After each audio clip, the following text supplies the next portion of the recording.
child over here too. Check out his On the surface, Ryan's World is still the brightest place on YouTube. Okay. Neon thumbnails, giant smiles, and a mountain of toys that never seems to run out. But if you listen closely, you can hear something new underneath the cheerful music.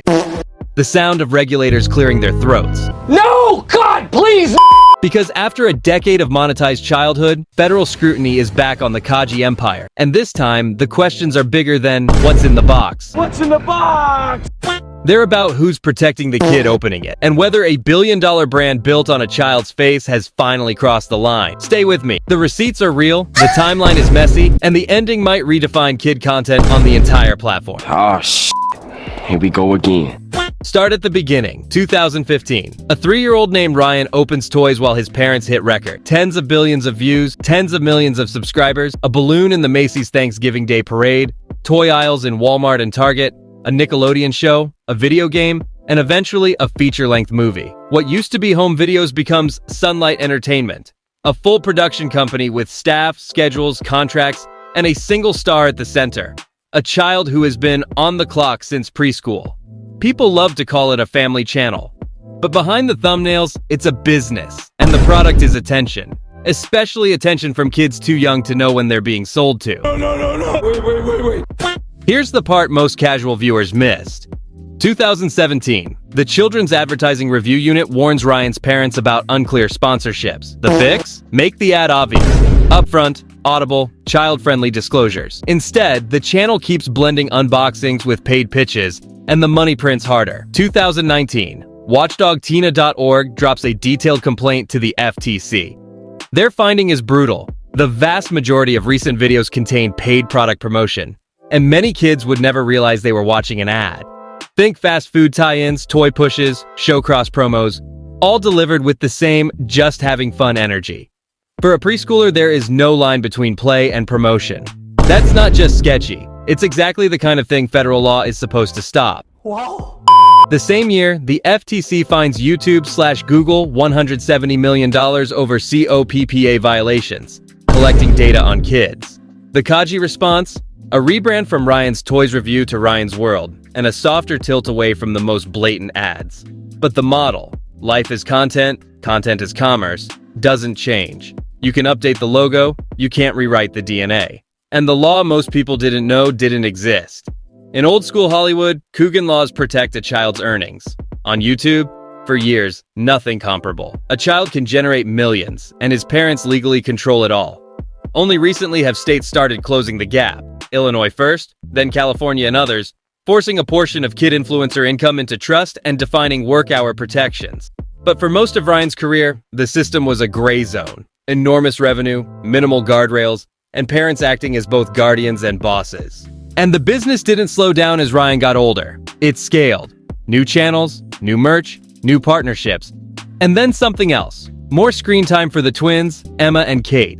The audience notices. The take is obvious. If the original star is aging out of the toddler demo, train the next stars early. It looks less like family fun and more like a succession plan. If you've watched long enough, you feel the shift. The pure excitement that sold 1 billion toys doesn't last forever. Not when you filmed your childhood like a 10-year work contract. Ryan is a teenager now. Of course the spark looks different. Of course the smile sometimes looks heavy. Of course the views taper. The audience that grew with him grew out of him. The solution? Scale harder. A theatrical movie built around his superhero alter ego. More branded worlds, more spin-offs. The reviews say the quiet part out loud. This felt like a feature-length commercial, not cinema. Meanwhile, on YouTube, the views aren't the 2017 avalanche anymore. You can feel the machine straining, and this is where the public turns. With the industrialization of one kid's life. So, where are the feds in all this? First, be precise. We know the regulatory history. CARU warnings, 2017. Tina complaint to the FTC, 2019. COPPA enforcement against YouTube, 2019. A channel rebrand and some cleanup afterward. Then, as states begin passing kid influencer protections, pressure builds again. Lawmakers ask the FTC to take a harder look at child-directed endorsements and deceptive marketing. Advocates keep Ryan's World in the conversation as the most influential case study. Now, in 2025, the online chatter says, the feds are back. Here's the careful read. There's renewed scrutiny from the FTC's advertising side and from state labor regulators redefining what counts as a child's work in digital media. Ryan and Ryan Kaji are not villains from a cartoon. They built something massive, demanded by an algorithm that rewards volume, novelty, and endless availability.